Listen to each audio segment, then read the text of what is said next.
Hi there. Hello. Okay. We're going to say hi. We're going to announce it.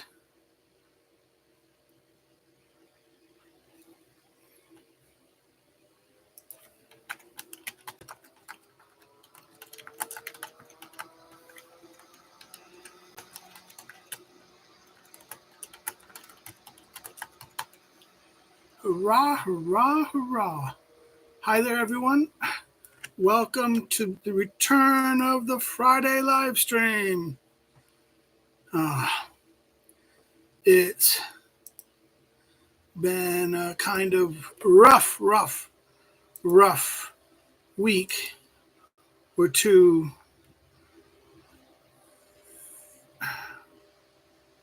And we've been missing 3 weeks. So, hi there, everybody. We'll see if anyone comes.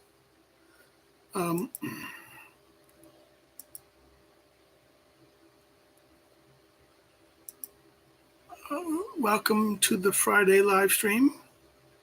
We are live. And there's one person in the audience. Yay! Hi there, everybody. One person. Okay. I did what happened in the past couple of weeks. Well, I went to Chicago. At the beginning of April, I went to Chicago. It was a great trip. I saw a lot of people, attended a lot of panels. I didn't attend a lot of. I even had help. I had my mobility device to kind of to rope around. I even went around Chicago. But then on the last day, Sunday, I caught something.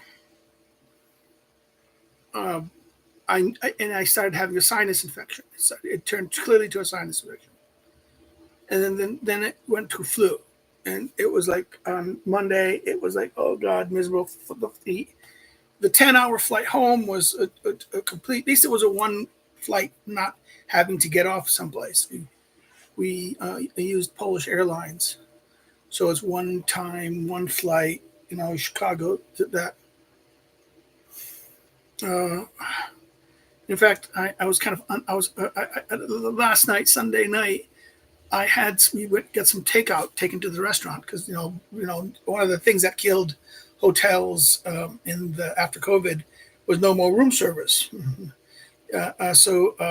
you have to go downstairs to get the food. My wife went to get the food. We had some Chinese food. Restaurant. It was a good restaurant. It was good Chinese, great Chinese food. But we ordered a little too much. I'm so used to portions over here in Europe, which are so small, which are very small. You pay a lot of money and you get a small little portion for Asian food. And where in America, the portion is huge. The portion you got for the General Charles chicken, which my wife wanted it too, so we both got 2 orders. But I was so it didn't finish the second. You didn't even open the second one. I wish my wife let me wrap it up and take it to America, but no. I mean, not from America to Poland. No, we just wasted it. It was rather pricey too. It was. So I'm kicking myself about that. Oh, should have only ordered one. It would have been less pricey. We would have ate most of it, 99% of it. But no, and also we ate the crab meat rangoons, which was like, now, I'll risk my life on crab meat rangoon. Okay, so therefore that was the last night thing. You can still hear the cough a little bit. So I came down. I didn't do a live stream that April 4th. Like I was hoping to try on Friday. Was it? Yeah, April 4th. I was not able to do it because we had panels at the time. I recorded my paper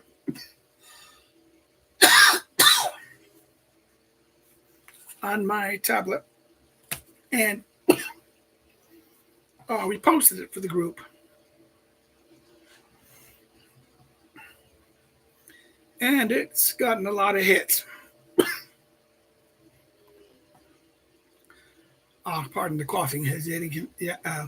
So, okay, back home, flying back. 10-hour flight, sick as a dog. When I get back,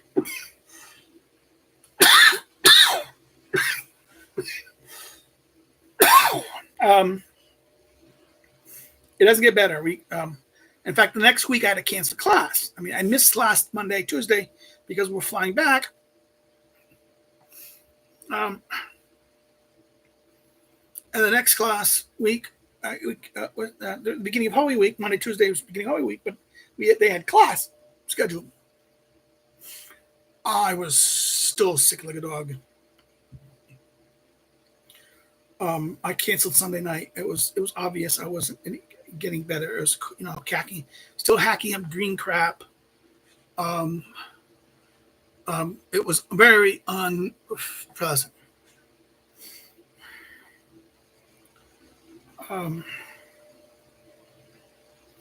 Yeah. So we go to the doctor on Tuesday, right after on Holy Week. We go to the doctor, and the doctor says, "Oh, you got a combination. You got it's not in your chest. It's upper respiratory. Sinus, and like that, but it hasn't gotten to your lungs." My lungs were clear, they said, but my lungs were agitated because of sinus drainage, and also because of allergies. I was hit a double whammy: a cold and a flu, a cold, flu, and a double whammy. So they didn't prescribe antibiotics because they said it's not really an infection. But so they gave me some inhalers, and I got this, when the coughing gets too bad. And the cough, they said about 2 or 3 weeks. Well, this week, we went. Pardon. We went to check the doctor, and voila. I went to the doctor again because the coughings were getting worse and worse. This doctor said, "Oh, no. She got me blood tests and X-rays, and although the lungs were relative, there's no pneumonia, no swelling, no nothing of this, but it was agitated." So they gave me antibiotics. So now I'm on antibiotics, and I feel honestly, after the 2-3 days on the antibiotics, I'm feeling much better. I did a lot of recording. I caught up. Okay, what happened was last week I did recording, and my wife was mad. I think I did it on. I did it on Thursday, and I spent like 5 hours recording. And my wife was like,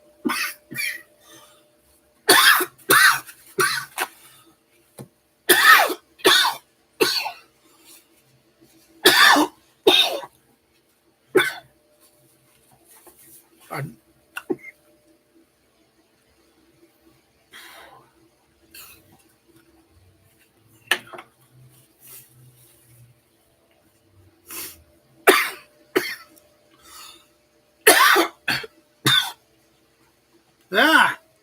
So, what can I say? So I've been, I did the recordings. I made a whole slew of videos. I think then the coughing wasn't really as bad. The coughing got worse after my wife said it, doing after I went and did the thing. Then the coughing was starting worse, and that's what my wife got mad about. That she thought maybe you worked yourself too much. But to be honest, I was getting tired of sticking upstairs in the apartment and being in bed. I mean, oh, great. It's great to watch YouTube on the big screen, TV screen, but it is simply just a thing. While we were away, my roof here, there was a leak over there, and the roof, all the cover of the roof is collapsing. The paint, the thing is just separating and falling down. And that's a little water, but not much water damage. Mostly dust and that damage, which hasn't been done. They're going to be doing it. I'm told, my wife said they were going to be doing it in May. They're going to come back. The building is going to be, because this is their fault. I think it's because all the upstairs guys, and they redid the room. They're jackhammering it, and we see cracks up there. So it's like, so maybe there has to be some plastering or some things done. So that's going to be a thing. So I did a lot of recordings, and I have recordings for a couple days. I think I'll do 2 or 3 more recordings on this weekend. And then keep the track up. We start now. I did admit my mea culpa. There was a week. It was Holy Week. We had no videos. I had a video ready for Monday, but to be honest with you, I moved it back to after Easter. So I could I was able to record some. I forced myself to record some. I didn't want to have 2 weeks off. And I recorded a lot, so I had a couple over, and then I did some yesterday.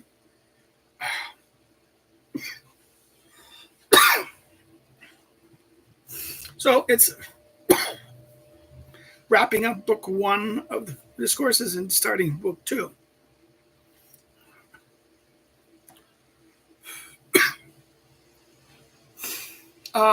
What else? I'm waiting for. There's an art. I just got notification of legal publication of my a piece on Aristotle on anthropology from the Polish Journal of Political Theory. Then, which was supposed to be 140 points, but then it was now only 40 points. So that was disappointing. And my piece on Oakshop from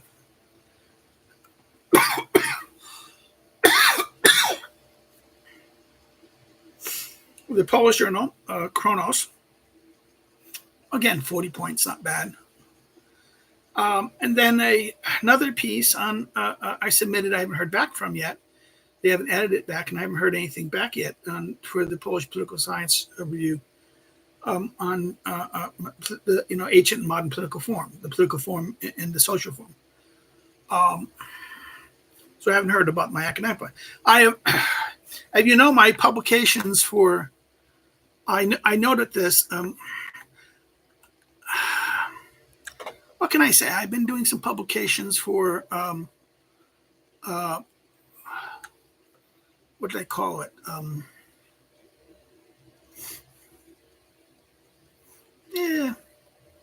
I've been doing some publications for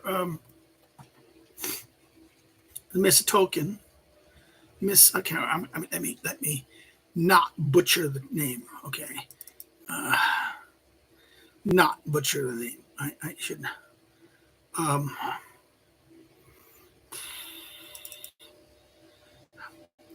Miskatonian, the Miskatonian. On March 28th, they published my piece on Gottfried, on fascism and anti-fascism, The Fatal Dance, right? And earlier in March and into February, I had a piece on the 2-part piece on Huntington. But this time, this piece was originally going to go to American Affairs. And what happened? Something happened. American Affairs rejected it because they said their AI caught an AI on my thing. Yes, I used AI. We know how I used AI. I used Grammarly.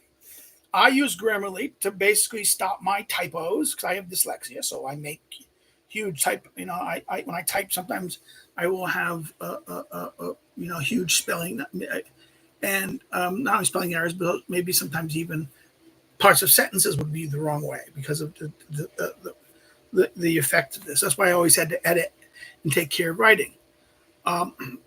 So the Grammarly does help with things like making sure the agreement is there, and the things like and you've said something, you wrote something, and then all of a sudden you said, okay, you didn't, you have to link this. Something's missing here. So for some reason, I said, listen, the only AI I used for this was Grammarly. Yes, I used an AI. I used MI Grammarly, and then I checked it through another check report to check to make sure that no plagiar, no citations are done. And sometimes that website does make suggestions of alterations for corrections. So therefore, that was interesting. But again, they said plagiarism. I said no, not plagiarism. They said AI. And I go, what? And I said, okay, you're going to reject it. You asked me to review it. You accepted it the first time, and you asked me to make corrections. I made the corrections you wanted, the editor wanted, and then the associate editor rejects it because of AI. I said, okay, whatever. It's too. And the piece was on basically looking at the question of nationalism versus patriotism, and the way civic nationalism and ethno-nationalism is a false dichotomy, using the work of Bernard Yack and his rejection, Bernard Yack's critique of civic nationalism. And then I took that critique and then applied it to Habermasian constitutional patriotism, and the way they do this anti-nationalistic conception of political identity. And I make the assertion that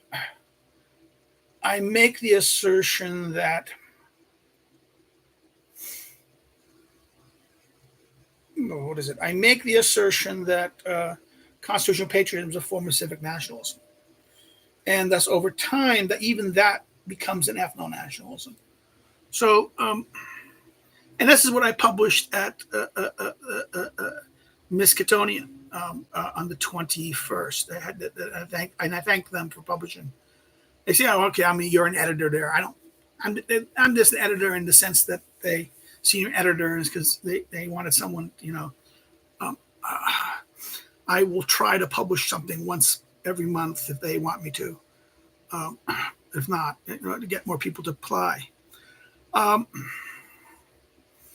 I still think my Gottfried piece is pretty good. My Gottfried review, but whatever.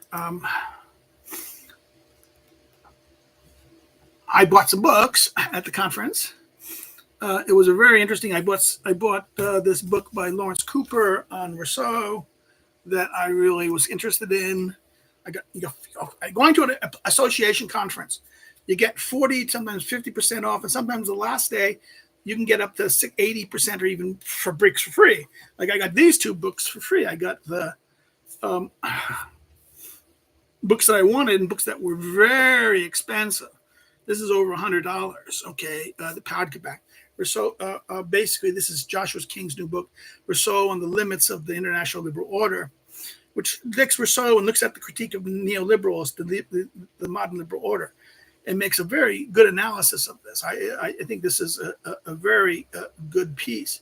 And then the other piece, because this is the Palmgrave on International Thought series. So this is part of the Palmgrave Political Philosophy, Recovering Political Philosophy series, edited by Tim Burns and Tom Pangel. And they published this book by Robert Bellingale, Plato's Reverend City, about the laws.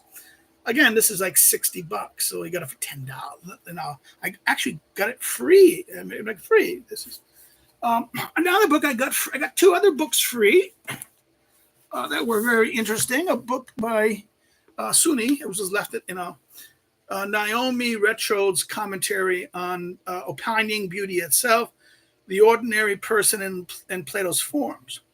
It's a very interesting discussion of epistemology and aesthetics that I think is worth looking at. It's a nice, good. I think it's just from a dissertation or maybe not, because she's a professor now. So she had a previous book, Socratic Virtue, making the best of neither good nor bad. I remember that that was her dissertation, and I remember that several years ago. So that was a very good book, and therefore this when I saw her, I remember the name when I saw that in the other book I caught that I got for free was a dangerous passion, leadership in the question of honor by Haig Patapan. He's a professor of school government international relations at Griffins in Australia. It's about leadership and the question of leadership. I've never known this guy. I never heard of this guy. He's Australian. He has a book called Democratic Leaders: How Democracy Defines, Empowers, and Limits Its Leaders. And I think that I have to go find that book because it looks very interesting for those of us who do leadership studies. I don't get they don't let me teach it. The guy here in my department who created the research chair of leadership and things like that, he doesn't know what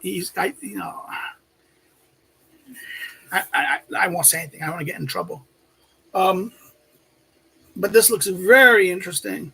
A very good read, what I read of it so far. Now, I bought some books at Chicago, University of Chicago Press, and one of them is I might have it already, but this is the Leo Strauss's book of the class. This is the transcripts from the class Strauss had at Chicago. What year was it from?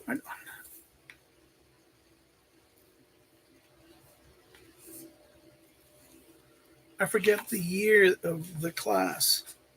Yeah, 65. Spring semester 65. You can probably hear it online at the Strauss Center. And this is the Pythagoras, and that's the dialogue that deals with science, right?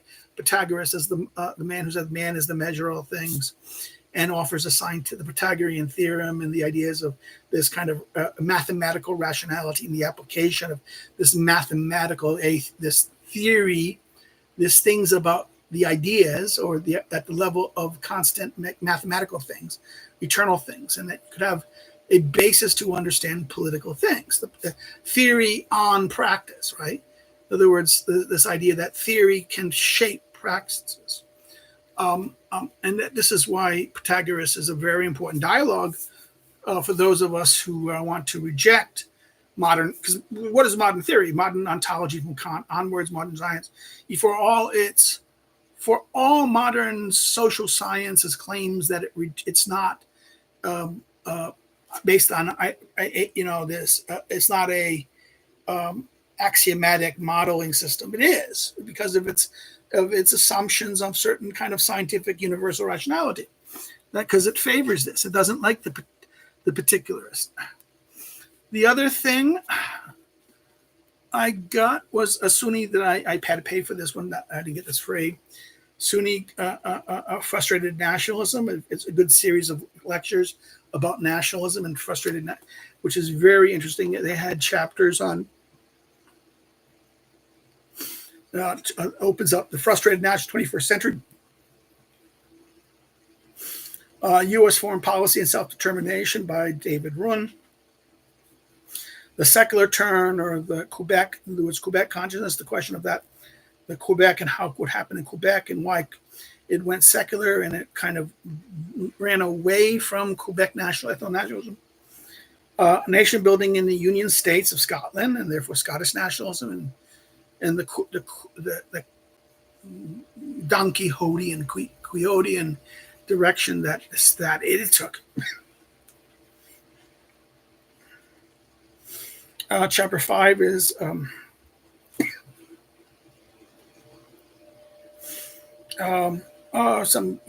nation building and the multiple dimensions of nationality among the Makawa people. So this is again the Indians, I think Canadian Indians like this, and then rethinking Mexican nationalism, Miskata, indigenous peoples, and Zapatoism, and then the Maori struggle for indigenous rights in Australia. Right. That's chapter 7. Chapter 8, the virtual Tibet. representation, legitimacy, and struggles for democracy. 9 is self-determination and national liberation of Kurdistan. And the Biafra separatist movement and resurgence in Igbo nationalism in Nigeria. And last, Beyond a Militia, notes on the history and ideology of Hutai, Ansar Allah movement in Yemen, the Yemenese movement. So, and last chapter is 12, nationalism and national identity in 21st century, wrapping it up. So, I mean, it's an interesting, very good, interesting book on the question of nationalism and the different attempts of nationalism, national revitalism, and the contemporary problems they're having of this. That those who want to study nationalism, and I think a couple live streams ago we talked about,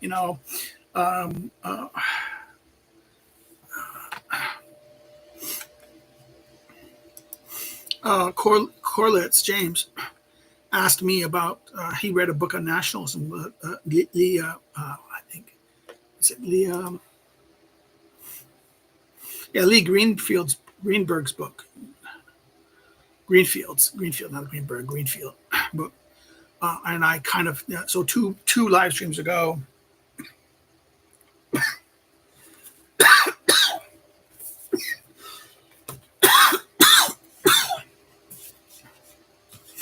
and the other book I got was this, which I reviewed for Rogue Review a couple years ago. I have a hardback of it, but I wanted a paperback simply so I can have it. This is Deborah Winthrop's book on book 3. And the book pardon.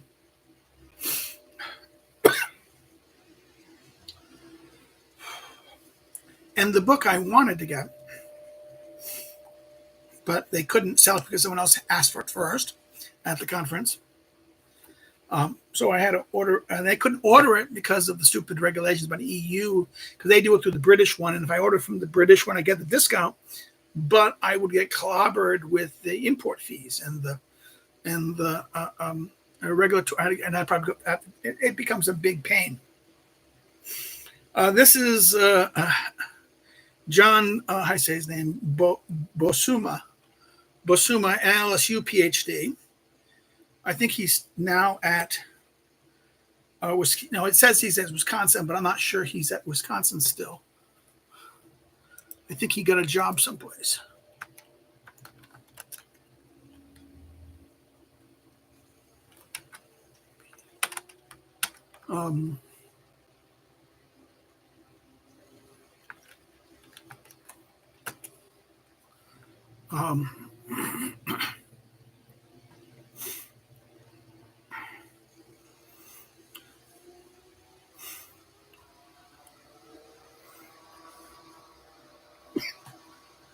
Yeah, you got a job, Rick.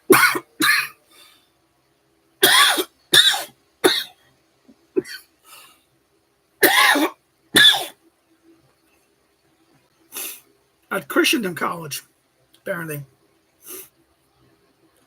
in 2023.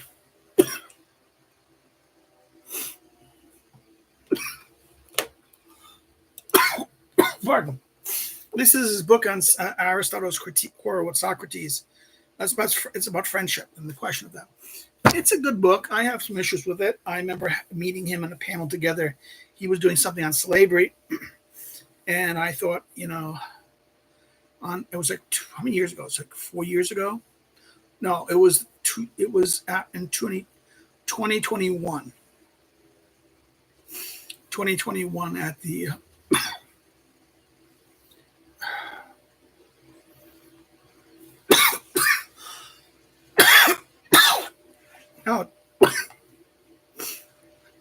oh God.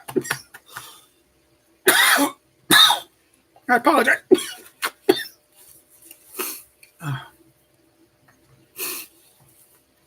I'm sorry about this guy.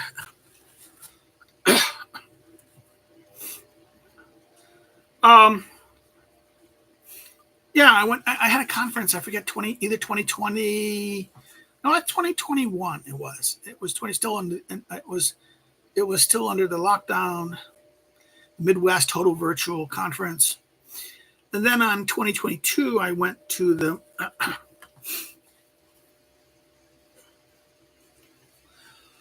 no, yeah, 2023, I went to the conference there, and but back to 2021, I remember being on the same panel as him. And it was a good paper on this, but I thought he was going in the wrong direction on the slavery issue. I think he was working on something on slavery, terming on, and I think that's the problem, because I think this is a aspect of this question, because Aristotle and Plato disagree on the nature of political rule. When Aristocrates says it's an analogy of the arts, it is an art. Rule is an art, and therefore a techne, and it's like mastery in that sense. Where Aristotle denies that it is first that politics and mastery can be the same kind of rule, and again opening up chapter 1, book 1 of the Politics, where he denies that those who argue that kingship, a mastery, despotique, household management, economicos. What else?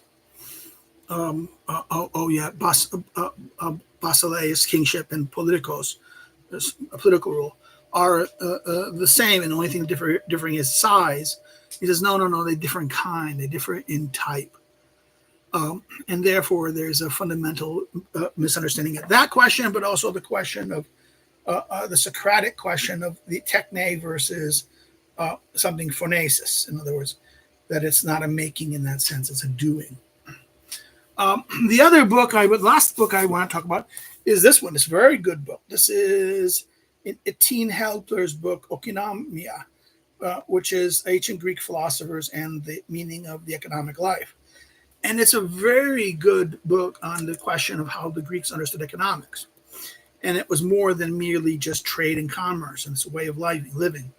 I think this is a good book that people should look at, those who are wishing to have a critique of modern reductionist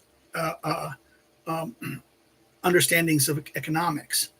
That is all about, monetarism and the commodification of life. So those are the books I got. I think people might enjoy some of them. I think people might enjoy, or people might like to do. I'm going to read some more slowly. I was sick, so I was reading a lot. I was stuck in bed and reading a lot. But that's the structure of this. I returned to class this coming Monday, Tuesday, after basically 3 weeks one of the weeks was because of Easter, right? Like this week was no class because of Easter Monday, and no class on Tuesday because of it.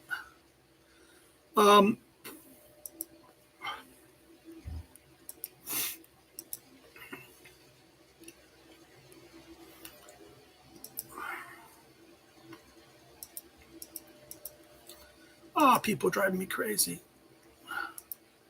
Why don't you do this? Why don't you do that? Yeah, okay. So let's go to the question that someone had. James, on the last live stream thing, he posted something new.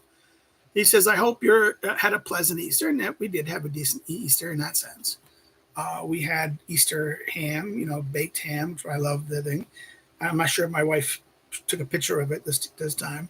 We still had the sandwiches left over today. We had about Easter Sunday, we had a lamb shoulder. And, lamb shoulder is not as good as lamb legs. The lamb shoulder was a little tough in that sense. My wife did a decent job doing it. But, we had it yesterday a little bit. We had the leftovers of the lamb yesterday. So it's like, oh my God, a couple of days. But all chopped up and then put in a tikka masala mix, the ready-made mix that we got from the grocery stores. So it's like, okay, that was kind of good with rice. eh. So the Easter was pleasant. It was a pleasant, but I was still sick, and I was like, yeah. The ceiling in the office, like I said, we talked about that. That was. My wife has decided to get climatization for our apartment finally, uh, including an air filter system. The air filter should be. I'm coughing now. I think more now because the air filter is not here and it's not on, and that's why I'm coughing. And it's upstairs in the apartment. So we'll probably have to buy a new air filter system and a whole thing like this. And my wife is also busy trying to help my law case against. Well, it's kind of preemptive work on whether they're going to, because I've had some troubles with the university. Not with my. I mean, the director and the directors, the immediate people know, but this committee that reevaluates us was the problem, and that there was some, hags, feminazis on the committee who bullied, and cucks, a bunch of, academic professors who have no balls and rather just let the women do what they want, and they kind of bullied everyone. And the one man who should have said something, Oberic, an ex-priest, a Jesuit priest who left the church to screw it, marry an Israeli woman. He was a complete coward, a complete moral coward. He should have fought because he watched my class. He reviewed the class. He should have just said, and they based everything on anonymous things in the student evaluations, which, still so what students, if it was true, the director should have investigated it, but no, the investigator did. He didn't. I think even if he checked it out, it was dismissed. So for this committee to do this, and I got an overturning the first time, but they had to redo it, and they just gave the same decision, and this time the director upheld their decision, and therefore I have to fight this. We have to figure out. People say one bunch of lawyers says you can't really fight it until you're fired. They try to fire you. And technically they have to fire you. Again, if they give me a next review and the same people, and they are the same people mostly on it, except there's a new chair, but I don't think, I don't have any faith in him to have any.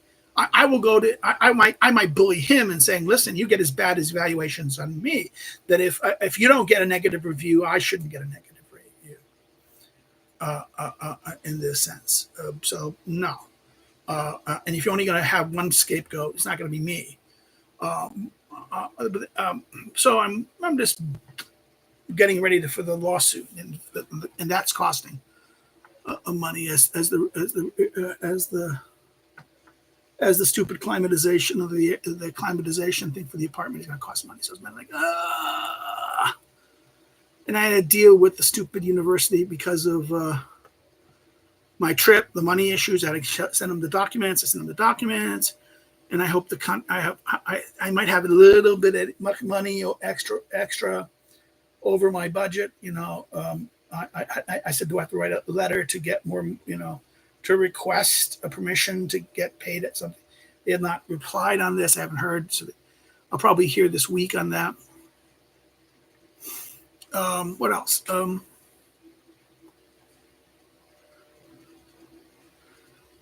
I don't know. It's. So I'll just go back to George, just my screw up. And he says, I thought your recent article in Nationalism, Patriotism, and Miskatonian was interesting. Okay, yes, thank you. I hope other people will go read it and check it out. Over Easter, I was reading a book on the Muslim Brotherhood, a Florence Brigade Blacker Leaf, Fierism et says Rezux in a cut. Now let's go look at this. I don't want to do that.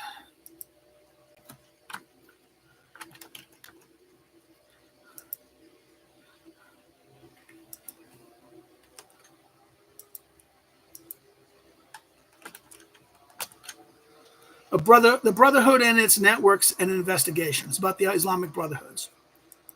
Um,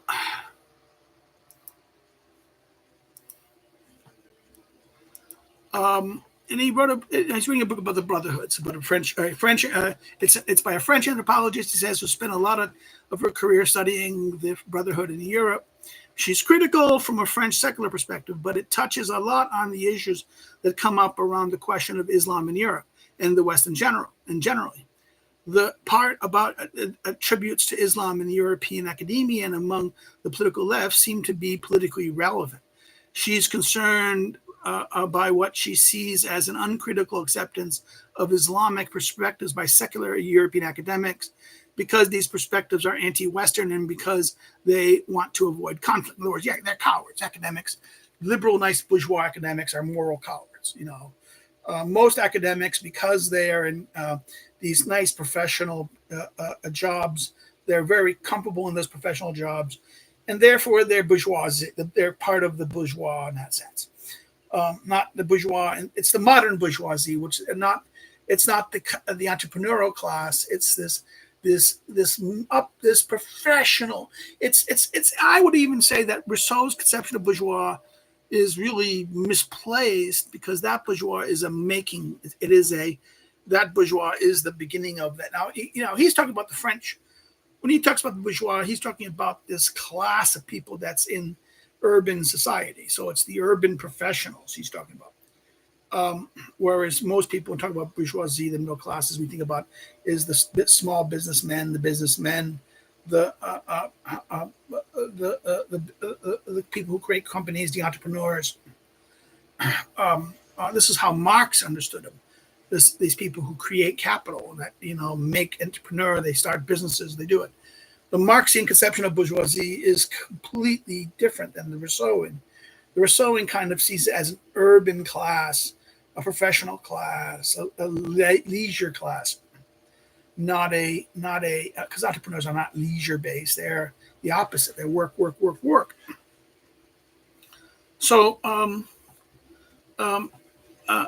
therefore, this idea of the bourgeois academic, who's comfortable in his nice, wonderful seat, he's professional, he's comfortable, he has the right opinions about things.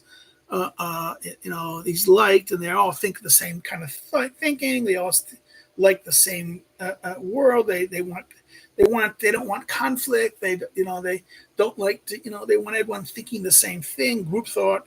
This is what reinforced by what is it?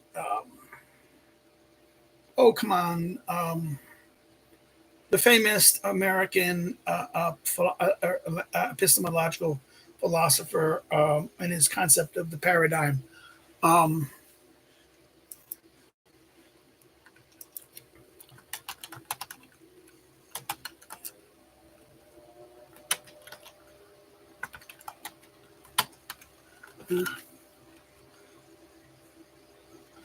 Thomas Kuhn, The Structures of Scientific Revolution, of idea of paradigms that they want to have comfortable. They want to have this nice, comfortable, everyone thinking the same thing. We determine who's right. We'll publish those who we agree with. They establish a paradigm of control over a science, over opinion. And those who are not this concept of the Overton window in media studies. They control the Overton window to anything that's not within this window is not going to be acceptable. It's going to be out of bounds, and we don't want to think about it. We don't want to think about disturbing questions. This is the bourgeoisie. This is the urban, leisureized professional class. And the university professors are of this class. They're of the middle class. And they're very conformist, cowards for the most part, modern ones. I mean, the ones from the 1920s and 30s were a little more tough. And the ones who went to, in the 1940s were a little more tough. But after the Second World War, and the rise of the post-World War II culture, that shapes shape things that no, There's no room for that anymore. The academic has changed. So therefore, the European academics are the same thing. They're careerists. They're like this, and they're also, their attitudes has been captured they have been captured in the Gramscian, what Gramsci calls the march to the institutions. By capturing the institutions and the social institutions, the educational institutions, they will control the revolution in that sense. And therefore, this capturing of the university by the left, and this radical left and postmodern left, particularly, and this attack on epistemology, the attack on the confidence of the West. And she's saying that, okay, this is that these Western European academics, particularly in France, are, they take an uncritical look at the Muslims because they see them as an oppressed people, not non-Western people. They see them as, and if they're in Europe, they are seen as a minority that is not part of the majority population, and therefore oppressed by that majority thing, and that the existing French culture is delegitimized as cultural hegemonic, right? This is what this attitude is. And she's concerned about the uncritical acceptance of Islamic perspectives by European academics. Exactly. And because they want to avoid conflict too. This is because they're anti-Western, and because they're cucks. And just talk about this. Generally, this book is illustrated some of the points that, okay, she says, Bernard Yak's work on nationalism is very good. People should read it. Had made about civic nationalism. From the religious angle this time, in other words, Yak doesn't really do it from the point of view of religion in a sense, but this is now from a religious angle, that Europeans and Western ideas of civic nationalism have historical religious backgrounds that is not straightforwardly universal. That's a very good point. That Western Europe, to understand Western and European ideas of civic nationalism, there's this road that has a root and background in Christianity. In the Dutch nationalism, the idea of Dutch civic nationalism had a fundamental concept structure within the Calvinist identity that allowed for the independence of the Dutch. Other nationalisms of this, the civic or cultural nationalism, my wife's calling. All of these things lead to a kind of there's religious overtones. America nationalism. There is the Protestant Christian culture that underneath that shape both the North and the South, and the Western and the West as well. So that's why Christian nationalism has a very, I have a dubious relation now. When people speak of Christian nationalism, I think they misnomer it. There's no Christian nationalism in the sense, but in America, but there is the influence of Christianity, particularly Protestant Christianity, in shaping the people and culture of the Americas. Now that is true. Now that is undeniable, and that foundation is has been important. Now I want to finish this before I address Mr. Greenglass's being post here. Forgive my typos. I can't see. I fixed this and just listening. He's blind because of something happened. I hope he's been in the hospital because something happened to his eyes and had probably an allergy, maybe, who knows. That affected his eyesight. Hope he gets better and soon. But back to Corlitz. And I hope Corlitz does write the thing about Geshet, because I'm waiting for the. I hope James Corlitz sends me a EPUB of the Minette's last book, because I have the book in French and hardback, and all the EPUBs I can get are kind of crappy ones that are locked to a specific reader. So it's like, really, no. I want a general EPUB, so I can. I need to play with it some on text files, because I like playing with text things. The text file, take quotes out and then play with them a little bit. Think about their take a couple quotes out and play with the concepts of the implication of the thing.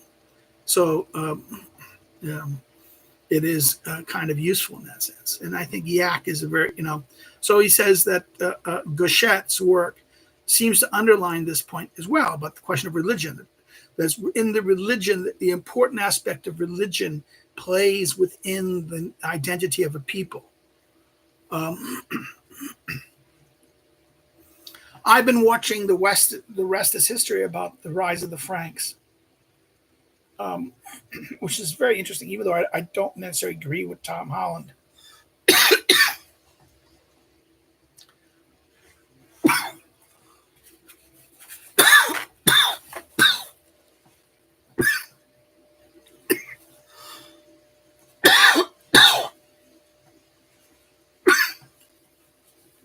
Again, pardon me. I agree with Tom Holland here on this. I mean, I don't agree with Tom Holland today. I think he overstates Christianity in a certain role. But I agree that Christianity played a role in this sense. You can see the way it plays a role in Clovis and Clovis's successors, of the acceptance of not deviations from Christian teachings that were very variant, alive and well among the various German tribes that as they embraced Christianity, but rather the Roman Catholicism, the Orthodox Christian position of the church, and that was allowed him to get acceptance from the emperor in Constantinople. So therefore, this is, you can see, and that gave him legitimacy, that which get the Frankish line, the Frankish monarchy, Frankish kingship. So this is something that Montesquieu, we covered in Montesquieu in the last part 5 of Spirit of the Laws, the Frankish monarchy and the growth of the Frankish monarchy and the way they shaped it. And but Montesquieu doesn't really hit on the religious dimension. He really hits on the legal dimension more.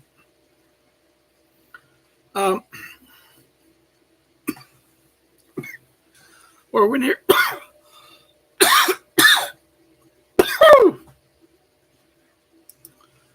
we're near the end, and my allergy is getting worse. I need the air filter done here. It's getting obvious. Well, that's it. I read Club that we talked about this. I hit on some themes. I talked what happened.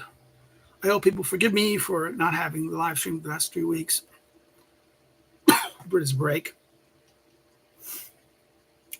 But we're back to normal, and I'm hoping the cough will go away soon so I can get back to work, full work. So that's it. Again, so please hit the like button. Hit the like button. Helps.